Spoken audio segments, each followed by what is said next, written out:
hòn phô nè chụp đào này chụp đào đào ôi chụp cái đào nó căng lướt một cầm út lướt kho ô lúa đâu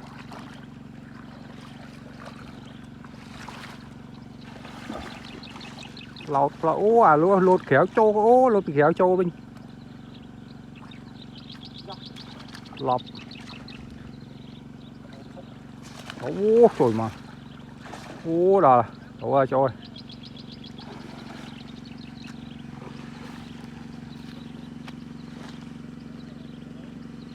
một lít kho là thằng bốc đi